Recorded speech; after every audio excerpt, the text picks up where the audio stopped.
Welcome to Contributor Wednesday on Bridge the Gap Network. In this series, you'll hear from thought leaders on a variety of topics dedicated to inform, educate, and influence the senior living industry.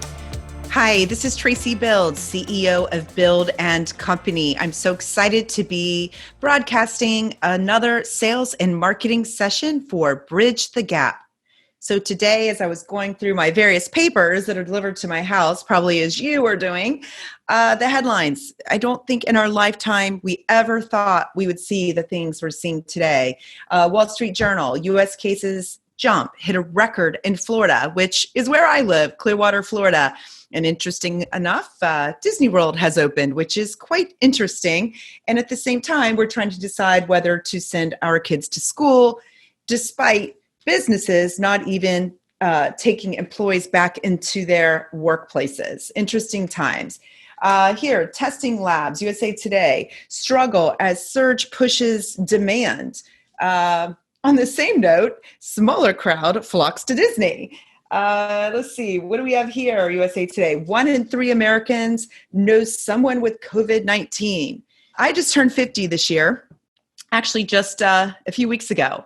And if you would have told me in my 50th year that we would be quarantined and unable to engage and go to, the things that we thrive off as Americans, whether it's a baseball game or a concert, I don't think any of us would have ever believed it. But here we are. We're in this very unique time of uncertainty. And no matter what your role is in seniors housing, maybe it's multifamily, alternative real estate investments, the reality is we're all in the same boat in the sense that we don't know what tomorrow holds. On a good note, my sister-in-law is a cancer research scientist who is very active in science and is certain there's going to be a vaccine by the end of 2020, which no matter what you think about this COVID situation will be good news for our country, because I know everyone wants to get things back on track and back to work. So senior housing, what is going on? And why am I talking about COVID? Well, because it's having a pretty detrimental impact on our industry and really in real estate in general. And senior housing really just reported the worst census since recording began. So it dropped on average in the second quarter of 2020 from 87.7% to 84.5%, according to NIC. That's pretty substantial. And I know, being a seniors housing advisor and consultant for the past 20 years, this is what we would consider a typical turnaround. And to think that it's not just a unique situation, it's just not one single community, right, in a rural market in the middle of Utah. This is our industry, which means our margin is pretty much gone. So what do we do about this? And as we look at those stats being the lowest level ever since NIC started reporting about 14 years ago, I want to break that down a little bit more. So assisted living communities declined from 85.3% to 82.1% during the quarter. Independent living fell to 87.4%. And I know that many of you listening that are in the seniors housing space probably have a good mix of independent and assisted living, probably some memory care in your portfolio. So you're probably more around that average, but I want to bring you hope.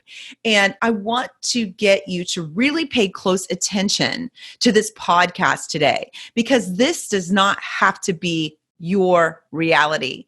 There is a lot that you can do that your competitors simply aren't willing to do to fight back and to really keep your occupancy above 90% and truly beyond to generate a strong margin. Now, realize there's still going to be increased expenses for labor, for the heroes pay that so many great operators are paying out, for the PPE that is just really killing margins as well.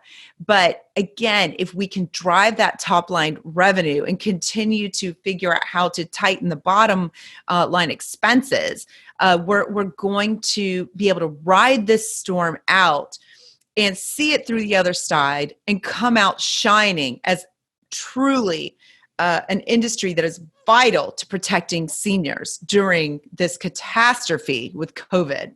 So what do we do? So let's say that you are an operator or an investor of a single 100 unit assisted living community. That would mean, based on these averages, you're at 82 units occupied. So that means you have 18 vacant units. And that means with an average rent of about $5,000 a month, you're losing about $90,000 a month in lost revenue a month.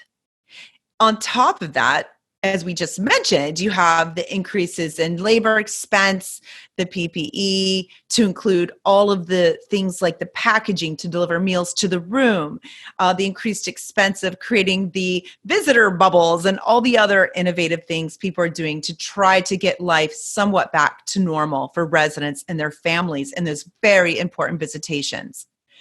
If you have 5 locations, that's $450,000 a month, or $5.4 million a year in lost revenue. And what I want to really focus you on here, because it tends to create more motivation to bring change, is that this is lost revenue. And what that means is when something's lost, it can be found. And that's the good news. But like anything else, it's not going to be easy. But if you are willing to roll up your sleeves and do the work, you can recapture this revenue, really try to offset those losses that you're experiencing, build morale and momentum, and get your company back on track. You've got this. Because right now, in the scenarios that I just laid out, in most cases, that's your margin that is gone. And if you're an investor, that's really painful because you've poured in expecting that return. If you're an operator, I know you're just trying to keep your head above water, keep your residents from getting COVID and your employees, and you probably don't even have time to think about margin because you're so overwhelmed just trying to save lives. And that is the incredibly complex dynamic within the seniors housing industry, is we have this very delicate mix of healthcare and investment. And what I'm seeing that's really interesting is more and more people, just like after the Great Recession, migrating over to our space. So we've been working with more and more real estate investors who are looking to convert hotels into senior living, who are looking to develop, leaving the hotel space behind because they're just being crushed, and looking to something more stable for the long haul, which is an easier transition, or so they think, for a hotel operation to shift into seniors housing. But let me tell you, as you know, if you're in this industry, there is a lot of complexity that looks simple, but it is not. So our goal in those scenarios is to really help to cut the learning curve, that time in half, which means the risk, the mistakes, the expense, the cost. We're also seeing a lot of seniors housing new development really struggle to open, and making those decisions. Do we delay opening until we have a vaccine? Do we go ahead and open and have people come in under quarantine and start their new resident experience off in that awkward circumstance with us? These are really tough questions. And I'm going to try to dive into a lot of those today. But what you have to remember, and I really want to go here with you for a moment, is that mindset is everything. So no matter what your role in this space of real estate, seniors housing, investment, you must protect your thought process. You want to read your news from a valid, credible source.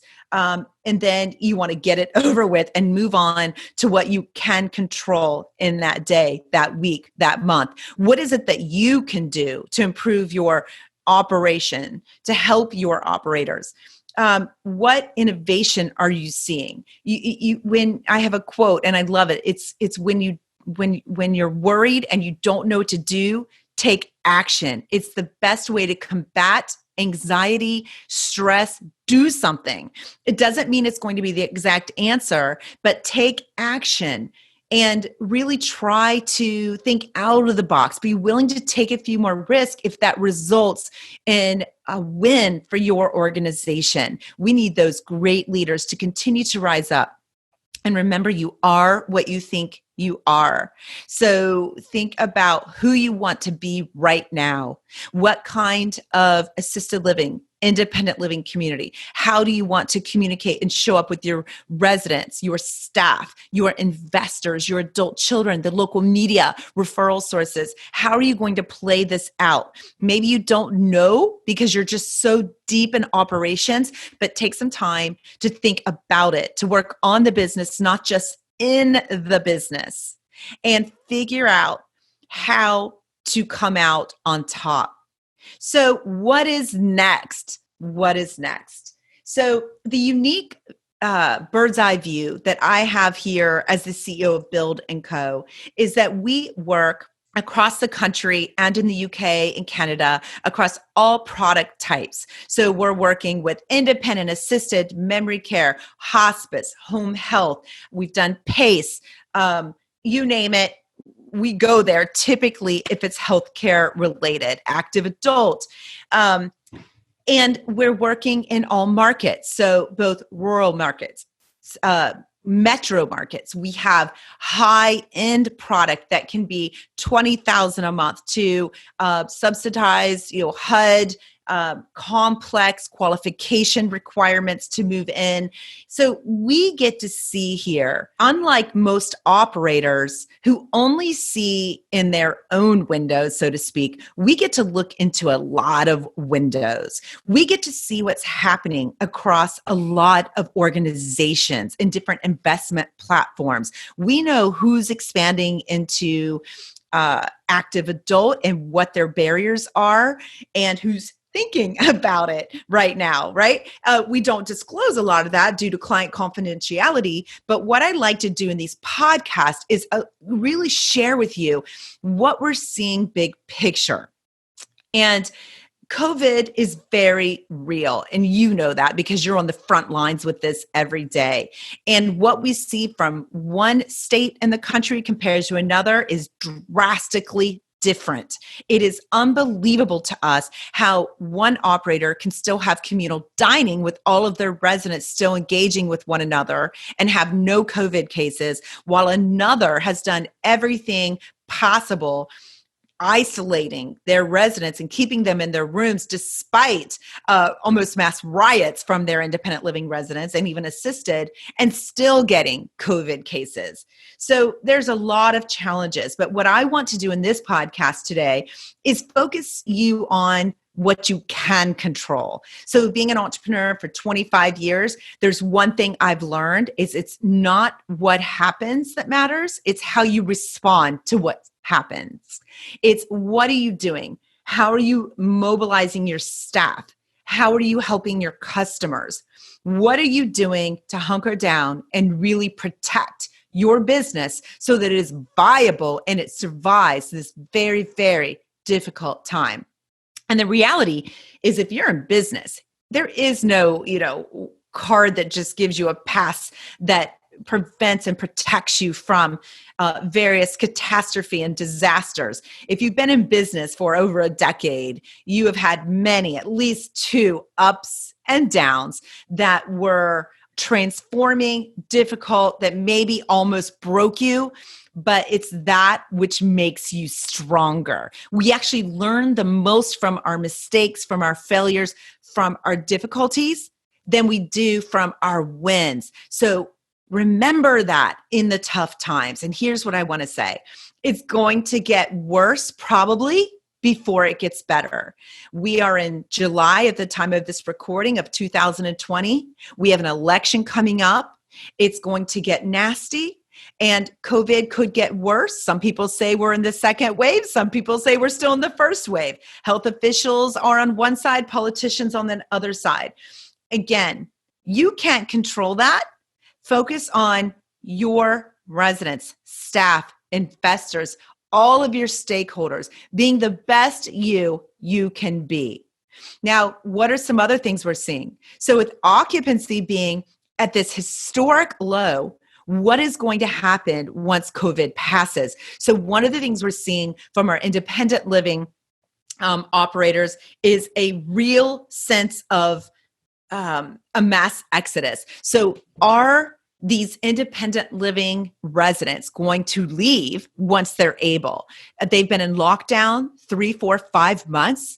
While you're trying to save their lives, many of them feel their rights are being violated, that they are being kept under lock and key and unable to see their families, their friends, do the things that they typically have done in the past.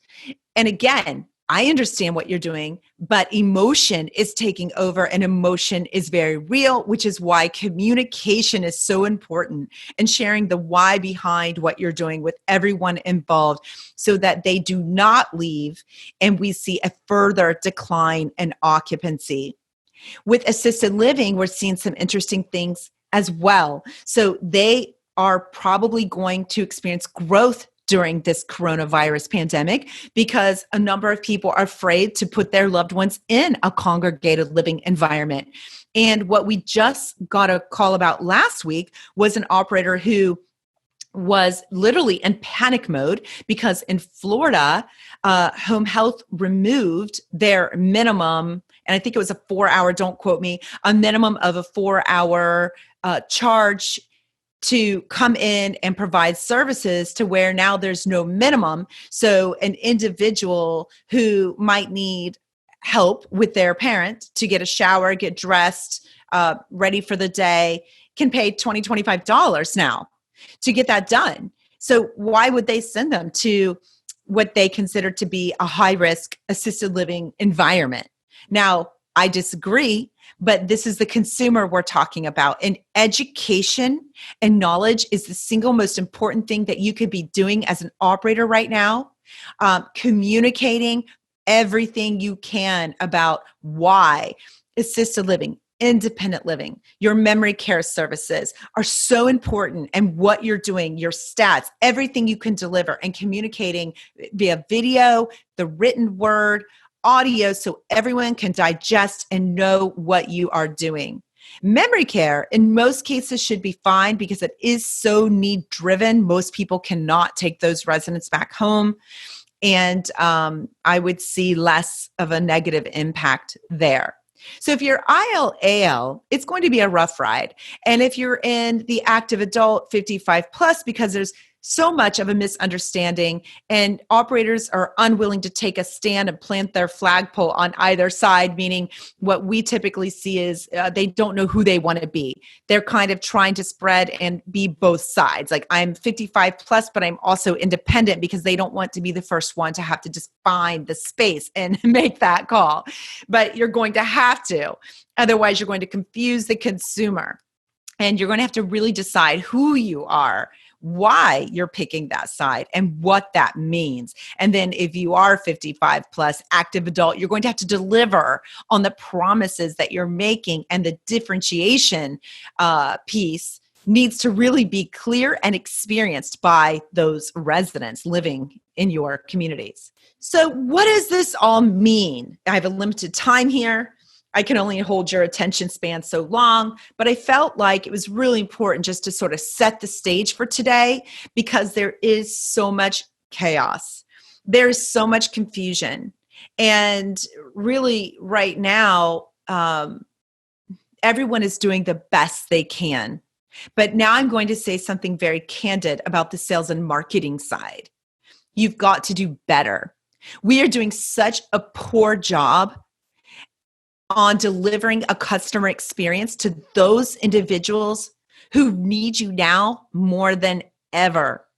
Not only are we failing to answer our phones, we are not listening. We're not doing discovering, asking great open-ended questions. We're not even talking about COVID on sales calls when people are inquiring about the communities. And we're verbal vomiting still, dumping information. And rather than doing the work and offering to right then and there on the spot, walk someone through a community with a FaceTime virtual tour so you can speak to them and ask questions and tailor the tour as you go, we have salespeople who are still trying to take the easy road and send a canned video tour that's been pre-recorded and is very impersonal to people who are terrified during this time, scared to even make this call. And when they do, are basically brushed to the side with a done for you, impersonal sales presentation. Guys, we can do better. I am so tired of talking about this because it's not that hard. And then we have operators who actually think their people are doing this right, but fail to inspect what the true experience is that's happening on the buyer side. And I will tell you right now, if you want to know, shoot me an email and I will, on the house at no cost, shop 3 of your communities in any market, and we will deliver the evidence on a silver platter free of charge to show you how bad the buying experience is right now. And my email is tbild, spelled like my name, at bildandco.com. We can usually turn those around to you within 7 days. And if it's in a state where you're allowed to record, you will hear firsthand how awful the buyer experience still is. It's really sad. And I want to also state, I just got off the phone with Jennifer Saxman, who is the Bild Co COO, and she's doing some investigative work in a market in Pennsylvania. And as much as people are saying that referral sources are not taking appointments, we just did our daily huddle and she was like, guys, I'm going to be out all day tomorrow. I just reached out today to 3 to 4 referral sources for a client to get in front of them to help build their referral traffic. And I thought they were going to be just quick phone calls. Wasn't even sure they were going to take the calls that quickly. They all want me there in person tomorrow. And it was just further evidence of what we consistently say here at Bild Co.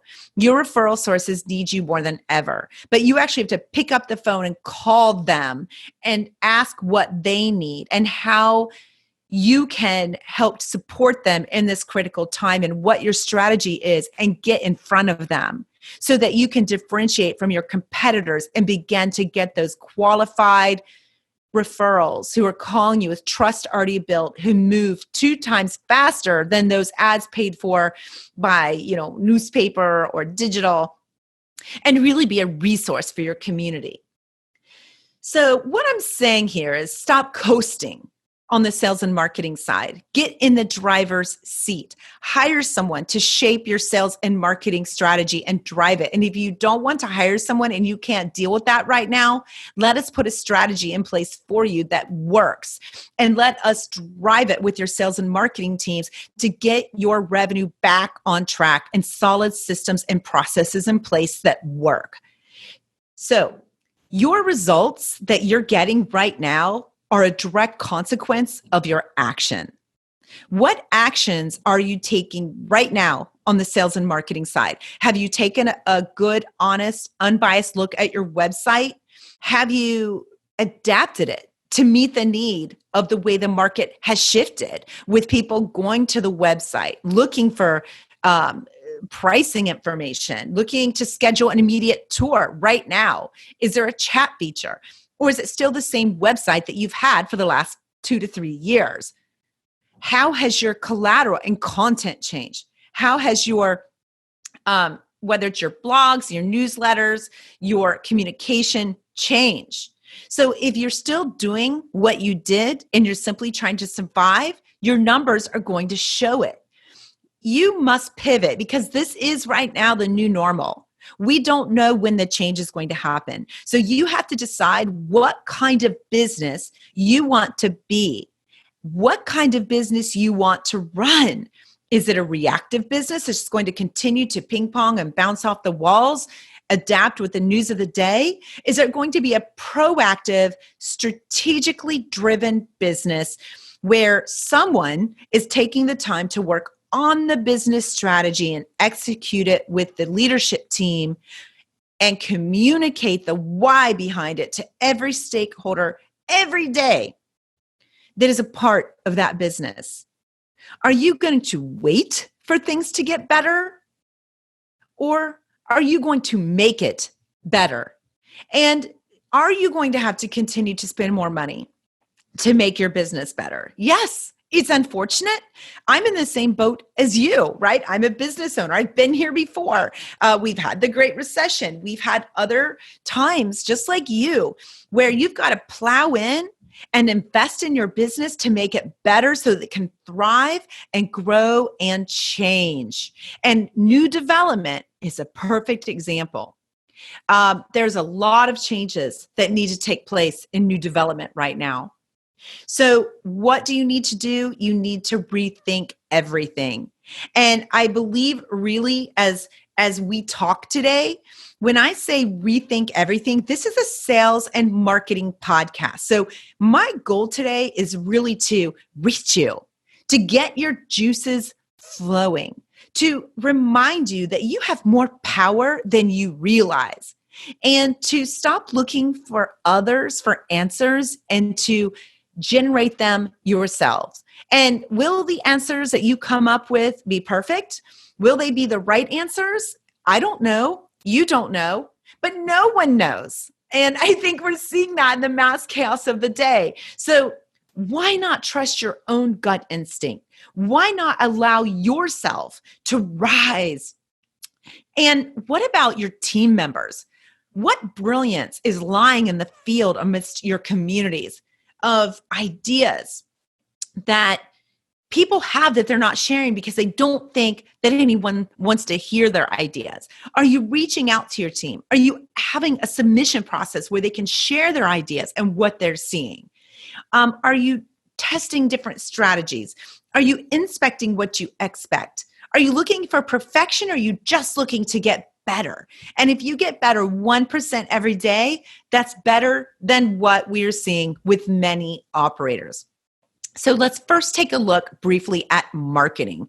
So as I mentioned, rethink everything. What is the buyer experience like? What is the buyer journey like right now? What is and how has that first point of contact changed? So whereas customers used to just walk in the door and do a drop by, they can't do that anymore. In most cases, they're not even allowed in. So how are we communicating to prospective buyers how to buy from you? Have you even thought about that? What are the various options? So yes, they can still call. So what is that experience like? Have you inspected it?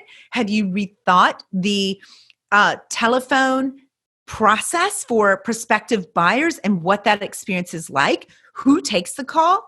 When are people available? What if the salesperson's on a tour? What if the ED's out, immersed in operations? What if a business manager gets that call? How are they going to handle it? Because the reality is, your customer doesn't care that it's a business manager or maybe a nurse. It's not up to them to call when the right person's available. All they know is the experience they're getting when they call your community. And right now, it is horrific. I will tell you, in the last 3 months, in all of the random mystery shops we've done, only one operator with 3 communities scored above a 90% on their shops. And this is actually someone we worked with 5 months ago. So they'd been on their own for 5 months and their leadership was strong and they were still driving the change they invested in, and you could see it. And we were so blown away because at times we feel defeated by what we're seeing and how poor that buyer experience is. Now, what about web leads? What is the experience? So if I'm a consumer and I go to my search bar in Google, and typically, remember, Google is there to answer questions. And I search assisted living or independent living. Are you even coming up in those top 3? Do you have your business listings filled out? Is the Google map right to find and identify where your location is? What is the process? So when you click on your link, are you 10th on the list when they do a search? 20th? Are you in the top 1, 2, or 3? Have you even looked? And then when I click and it goes to your website, what is the visitor experience like, the user experience on your website? Can I quickly find how you're handling COVID? Can I easily book an immediate virtual tour with someone? Or can I come on site? Is it even clear to me? Or is it really just all about you? Okay, so It needs to be about the consumer, what they are looking to accomplish, and how easily it can be found when engaging with you, whether in person, over the phone, online. What about your social marketing? Now's the best time to be really looking at communicating what you're doing to improve your residents' quality of life in your community during COVID, compared to them sitting at home alone, isolated, really maybe unable to get to the grocery store, eating stale food, feeling like they are just hopeless.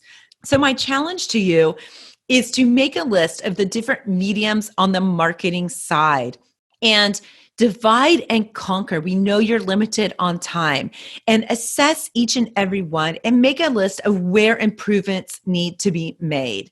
If you don't have time to do that, reach out to us. We can do that very affordably for you, and you can execute it, or we can help you to get it executed. Now, what about sales? So once someone finds you through their marketing, the lead gen, the grassroots marketing that you're doing, what is that sales experience like? And remember, less is more. You want to work smart, not hard. Rome wasn't built in a day. You don't have to do everything tomorrow, but take 2 to 3 very important elements of your sales process and commit to improving them. If you're not yet following my executive book club, we are getting ready to launch our next book this month, and it's on the importance of listening skills. It is going to be a critical book. Just go to bildco.com under resources, and you can sign up for our executive book club. It has an incredible following. There is so much innovation, thought-provoking conversation that will help you. And we tackle a different book just about every quarter. And you can go back and review the last 3 to 4 book series. And basically, I just take a book and I break it down and I apply it to seniors housing, real estate, and healthcare, and allow you just to execute. So a great support to this Bridge the Gap podcast.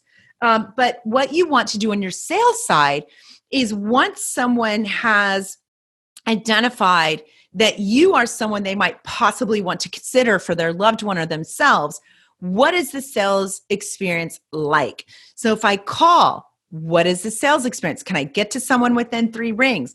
Are they speaking legibly that I understand them? Can they transfer me immediately to a salesperson or an ED? Anyone. I don't care if I'm a consumer, just someone who can answer my questions and give me information. What is that information I'm getting? How's it packaged?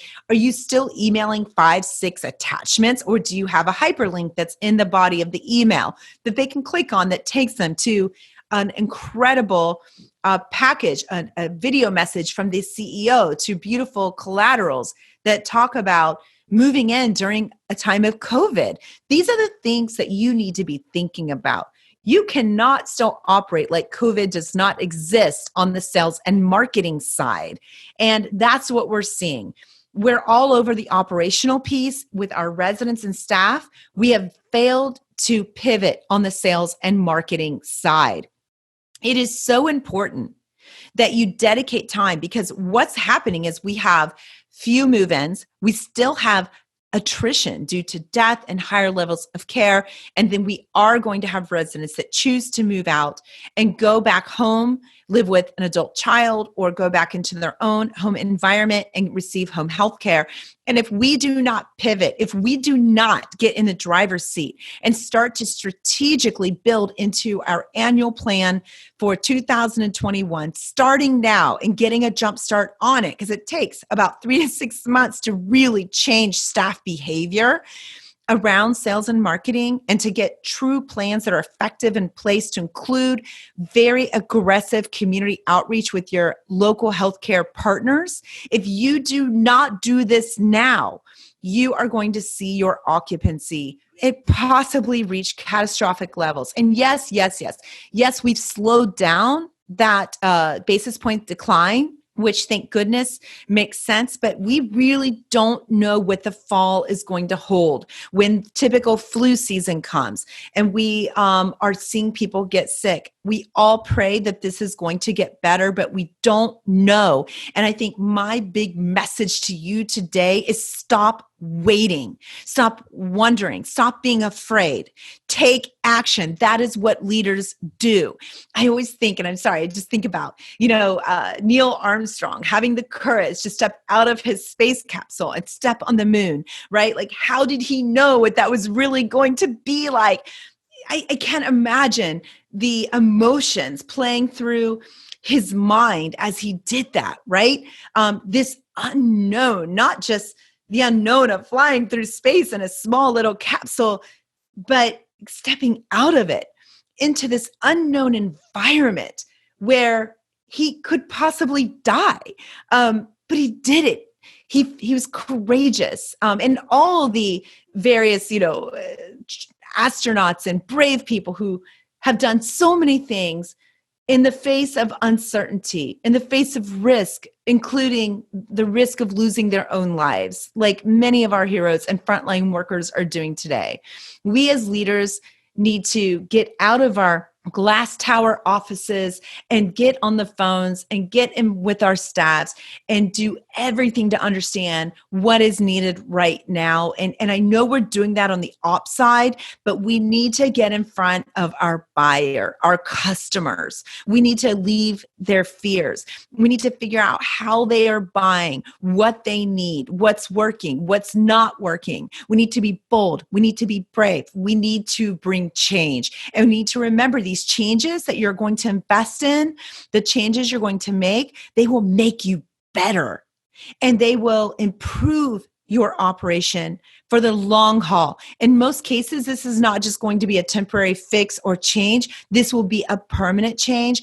And if I know us as Americans, we are going to come out better on the other side of this. We are going to thrive. So please have hope. In this time of hopelessness, of fear, of uncertainty, of anxiety and stress, I want to remind you to be a beacon of light and remind you that it's not what happens.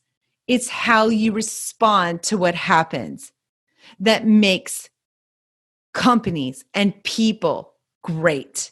You've got this. Keep up the great work. Stay in touch with me. I'm going to continue to support you and be here and be hopefully that beacon of light for you to speak candidly through my blogs, my Mission and Margin, monthly newsletter that goes out, sharing our findings, speaking to you virtually via video, the written word, any way I can reach you to remind you that you've got this. All right, this is Traci Bild. On behalf of the amazing Bridge the Gap team, I hope you found today's podcast helpful and keep up the amazing, phenomenal work. Thanks for listening to Contributor Wednesday series on Bridge the Gap Network.